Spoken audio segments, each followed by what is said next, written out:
اللهم إنك قلت وقولك الحق المبين، وأنت أصدق القائلين، ومن أصدق من الله قيلا، ومن أصدق من الله حديثا. قل صدق الله فاتبعوا ملة إبراهيم حنيفا. اللهم إنا نحمدك ونستعينك ونستهديك ونستغفرك ونتوب إليك، ونؤمن بك ونتوكل عليك ونثني عليك الخير كله، نشكرك ولا نكفرك ونخلع ونترك من يفجرك. اللهم إياك نعبد ولك نصلي ونسجد، وإليك نسعى ونحفد، نرجو رحمتك ونخشى عذابك، إن عذابك الجد بالكفار ملحق. اللهم لك الحمد كله ولك الشكر كله، وإليك يرجع الأمر كله علانيته وسره، فأهل أنت أن تحمد، وأهل أنت أن تعبد، وأنت على كل شيء قدير.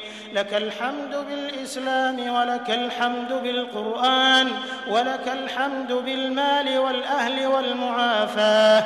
كبت عدونا وأظهرت أمننا وجمعت فرقتنا، ومن كل ما سألناك ربنا أعطيتنا، فلك الحمد والشكر كثيرا كما تعطي كثيرا. اللهم لك الحمد حتى ترضى، ولك الحمد إذا رضيت، ولك الحمد بعد الرضا، ولك الحمد على كل حال. لك الحمد كالذي نقول وخيرا مما نقول، ولك الحمد كالذي تقول. اللهم لك الحمد أنت نور السماوات والأرض ومن فيهن، ولك الحمد أنت قيوم السماوات والأرض ومن فيهن، ولك الحمد أنت الحق ووعدك حق ولقاؤك حق، والجنة حق والنار حق والنبيون حق ومحمد صلى الله عليه وسلم حق، والساعة آتية لا ريب فيها. لا إله إلا الله المتوحد في الجلال بكمال الجمال تعظيما وتكبيرا، المتفرد بتصريف الأمور على التفصيل والإجمال تقديرا وتدبيرا، المتعالي بعظمته ومجده، الذي نزل الفرقان على عبده ليكون للعالمين نذيرا.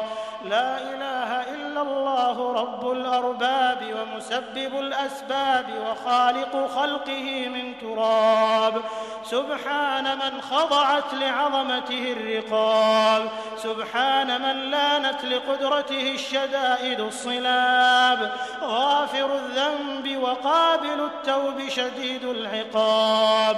لا إله إلا هو عليه توكلت وإليه متاب. وصلوات الله وسلامه على نبيه وحبيبه محمد صلى الله عليه وسلم، الذي أرسله إلى كافة الثقلين بشيرا ونذيرا، وداعيا إلى الله بإذنه وسراجا منيرا. اللهم لك الحمد كما هديتنا للإسلام وعلمتنا الحكمة والقرآن، ولك الحمد على ما يسرت من صيام رمضان وقيامه وتلاوة كتابك العزيز، الذي لا يأتيه الباطل من بين يديه ولا من خلفه، تنزيل من حكيم حميد. اللهم إنا عبيدك بنو عبيدك بنو إمائك، نواصينا بيدك، ماض فينا حكمك، عدل فينا قضاؤك. نسألك اللهم بكل اسم هو لك سميت به نفسك أو أنزلته في كتابك أو علمته أحدا من خلقك أو استأثرت به في علم الغيب عندك، أن تجعل القرآن العظيم ربيع قلوبنا ونور صدورنا وذهاب أحزاننا وجلاء همومنا وغمومنا، وقائدنا وسائقنا إلى رضوانك وإلى جناتك إلى جنات النعيم. اللهم انفعنا وارفعنا بالقرآن العظيم الذي أيدت سلطانه وقلت يا أعز من قائل سبحانه فإذا قرأناه فاتبع قرآنه ثم إن علينا بيانه أحسن كتبك نظاما وأفصحها كلاما وأبينها حلالا وحراما ظاهر البرهان محكم البيان محروس من الزيادة والنقصان فيه وعد ووعيد وتخويف وتهديد لا يأتيه الباطل من بين يديه ولا من خلفه تنزيل من حكيم حميد. اللهم ذكرنا منه ما نسينا وعلمنا منه ما جهلنا وارزقنا تلاوته آناء الليل وأطراف النهار على الوجه الذي يرضيك عنا. اللهم اجعلنا ممن يحل حلاله ويحرم حرامه ويعمل بمحكمه ويؤمن بمتشابهه ويتلوه حق تلاوته. اللهم اجعلنا ممن يقيم حروفه وحدوده ولا تجعلنا ممن يقيم حروفه ويضيع حدوده. اللهم ألبسنا به الحلل وأسكننا به الظلل وادفع عنا به النقم وزدنا به من النعم يا ذا الجلال والإكرام. اللهم اجعلنا من أهل القرآن الذين هم أهلك وخاصتك يا ذا الجلال والإكرام. اللهم اجعل القرآن العظيم لقلوبنا ضياء ولأبصارنا جلاء ولأسقامنا دواء ولذنوبنا ممحصا وعن النيران مخلصا.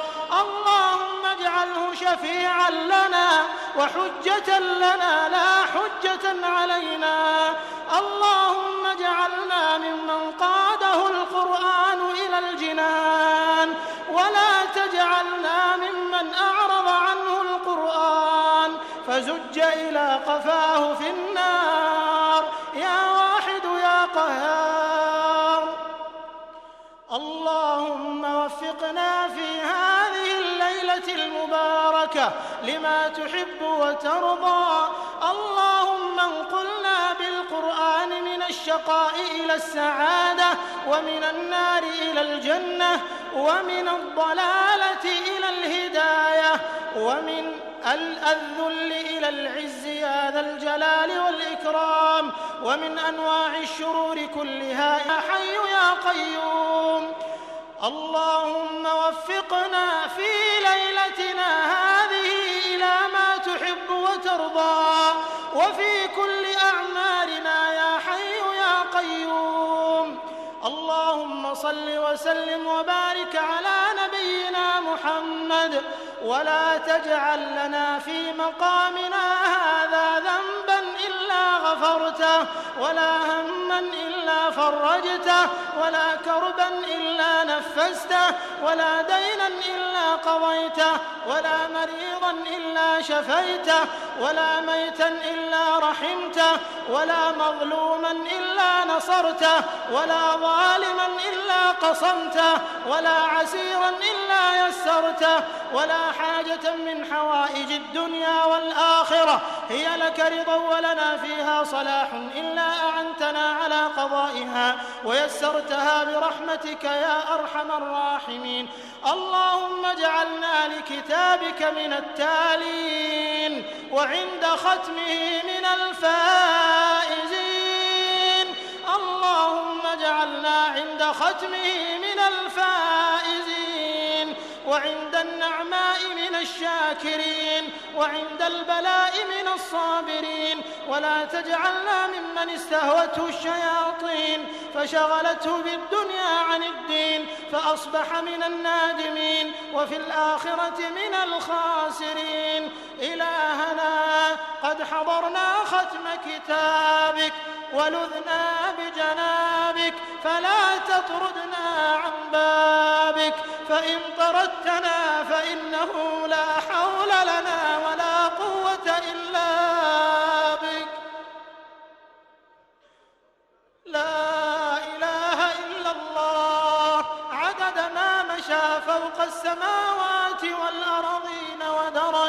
والحمد لله الذي بيده مفاتيح الفرج.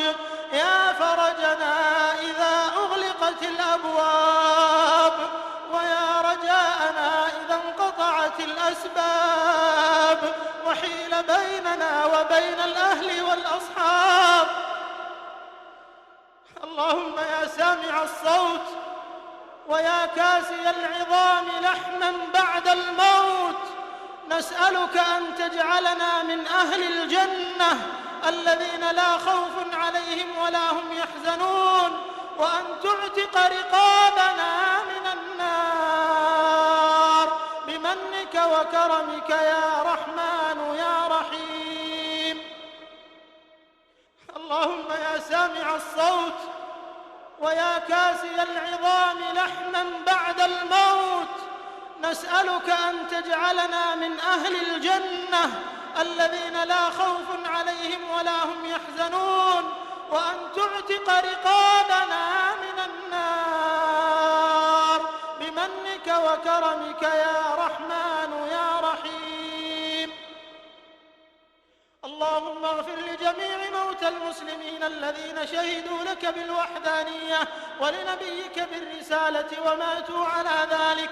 اللهم اغفر لهم وارحمهم وعافهم واعف عنهم وأكرم نزلهم ووسع مدخلهم واغسلهم بالماء والثلج والبرد ونقهم من الذنوب والخطايا كما ينقى الثوب الأبيض من الدنس. اللهم وجازهم بالحسنات إحسانا وبالسيئات عفوا وغفرانا